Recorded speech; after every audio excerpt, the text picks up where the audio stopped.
Oh, look at that. Okay, so this is awesome. That is another piece to the puzzle. In the heart of the American South, history grows from the roots of tobacco fields and cotton plantations. From colonial ambition to a land shaped by revolution. Southern patriots fought fiercely in the War for Independence. In 1812, Southern ports became battlegrounds as war returned to the American shores. But it was the Civil War that scorched the soul of the South. From Charleston's first cannon blast to the burning of Atlanta to the surrender at Appomattox. The South remembers not just the battles, but the legacy they left behind.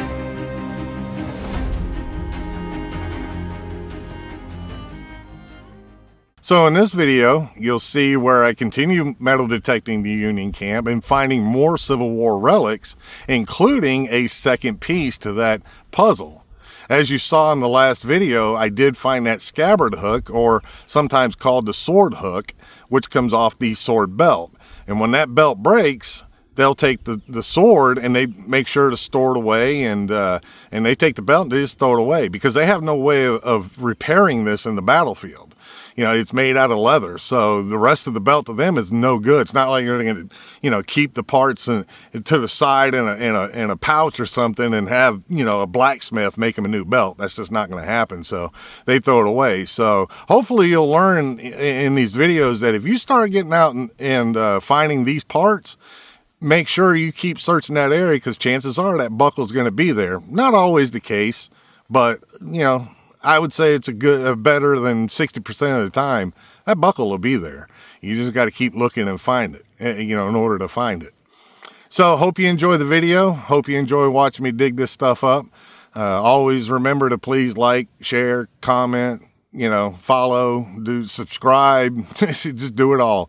That way there I can continue to build my base and continue to tell the stories of these soldiers, not just from the Civil War, but I also enjoy doing War of 1812 and Revolutionary War as well.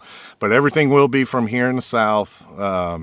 You know, every once in a while I might go on a paid hunt something just to go meet friends. It might, you know, would be up north, but other than that, everything will be in the South. So hope you enjoy the video. We'll see you at the end. Came across this signal, 81, 82, 83. And got a branch poking me in the back. So let's go ahead and dig this up while we're here. Get my fat fingers out of the way. And turn the shovel around. Make it look like I know what I'm doing here.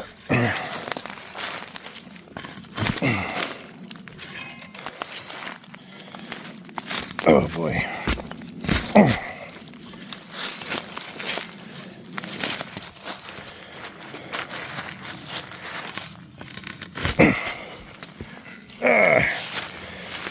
And yes, I'm going to go barehanded now because I need to feel everything.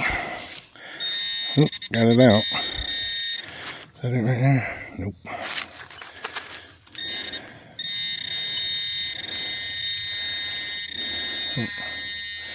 Oh. Yep. And another bullet.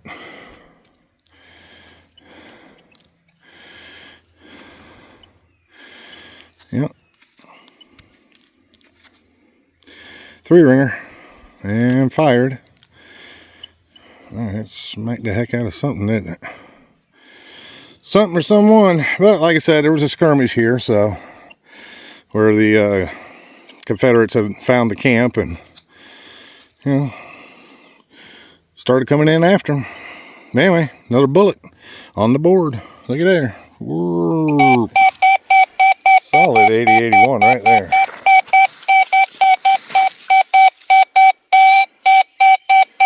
Might be another 3-ringer right there.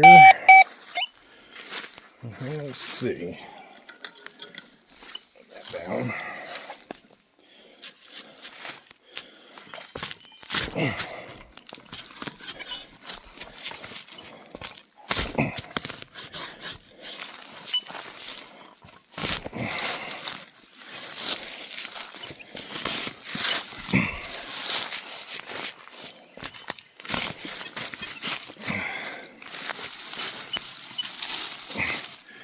I think I saw something. And it might have been aluminum.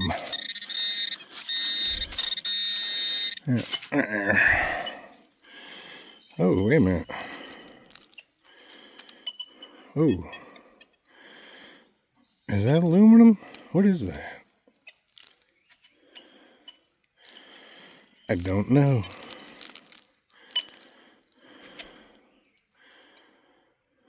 Huh. Almost looks like a handle. I don't know what that is.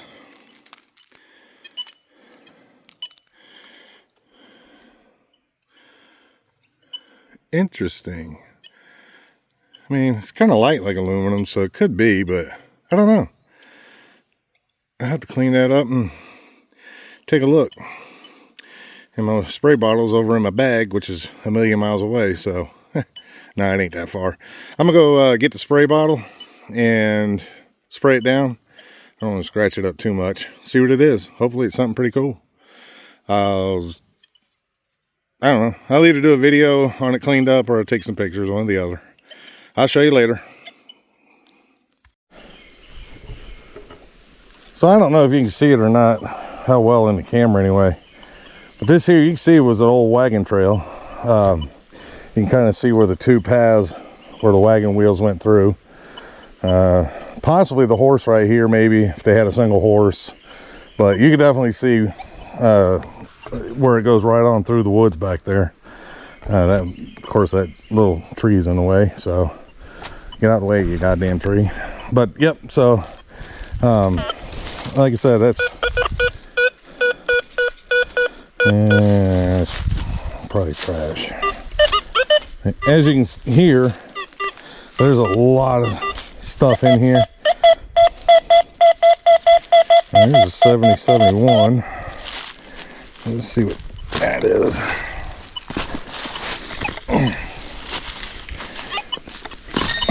Shotgun pistol, or shotgun ball. Oh, is that it there? Yeah, there it is. Cancel. Whoop-de-doo. There's one in the bag. Get it out of here. Anyway, on to the next. The idea of the Peninsula Campaign primarily came from Union General George B. McClellan.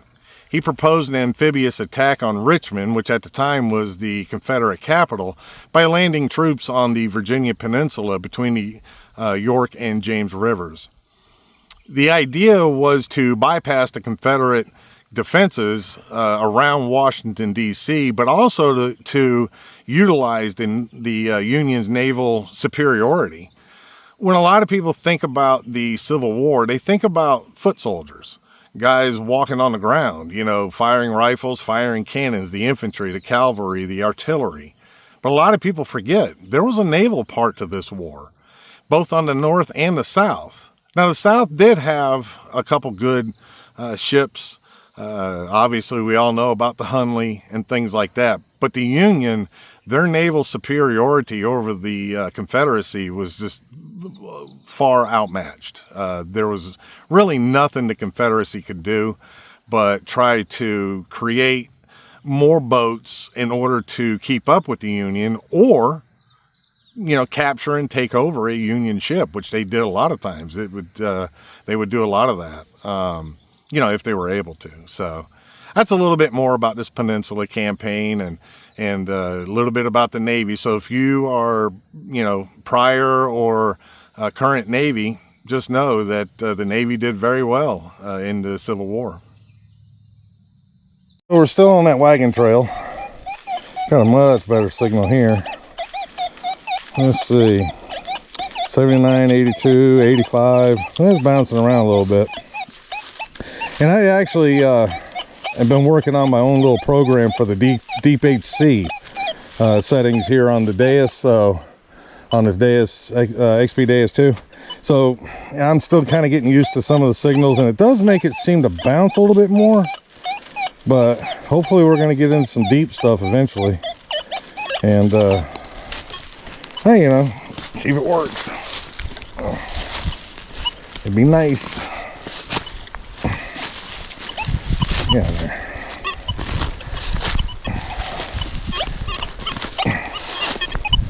Alright, let's see what we got here.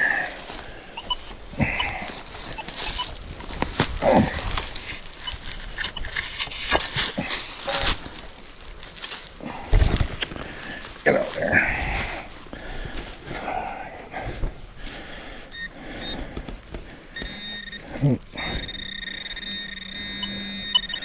Well, just out of curiosity.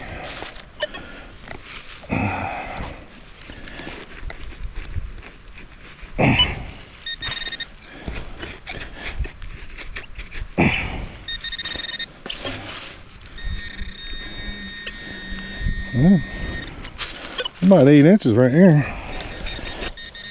Use the big shovel to get a good scoop of dirt out.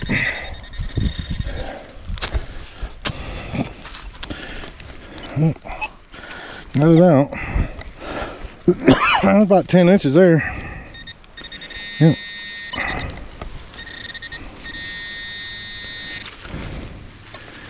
And another bullet.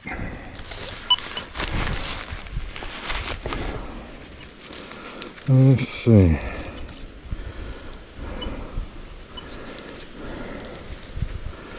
That. Oh. Yeah. I do believe, doggone not having my toothbrush. I'll use a stick. Do believe that's another, yeah, another Williams cleaner. But see, here's a good example. So like I said, that disc on the back, that's what always would jam inside the rifle. It would expand too far. And so the black powder, when it was ignited, couldn't push it all the way through the barrel of the rifle. And so when it got jammed, like this one did, obviously broke off the disc. When it did, the soldier had to worm it out. There you go. There's a good example of it. Well, let's see what else we can find. These Williams cleaner bullets were meant to clean out the barrel of a black powder rifle. Like I said before in the last video, they had to be fired after so many rounds had gone through that rifle, because with the black powder it would build up a carbon inside, and that carbon will get very strong or very solid like a rock. And so what the plate there at the bottom of that Williams cleaner bullet, that was what it was for, to break up that carbon and push it out as that fired round went through the barrel. So that's a little bit more detail, I guess, on the Williams cleaner bullet. So here we got another good signal, 6970. And staying right in there too. 6970 here on the XP Deus too.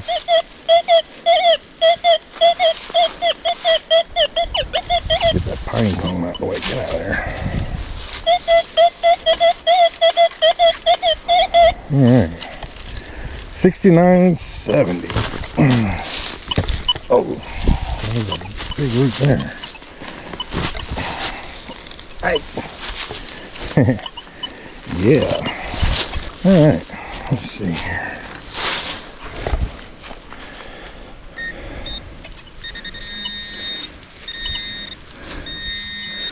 Oh, it's right here. Yep, it is. Oh, look at there, guys. Look at that. Got another 12th Georgia. Boy, and 12th Georgians. I guess they were busy out here, weren't they?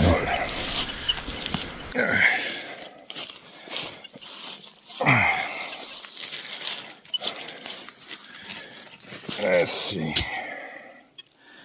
I gotta hold it with my hand. Ooh. I think I just had a fly over by a big old hornet. That's something. Did I get it out? Oh, I did.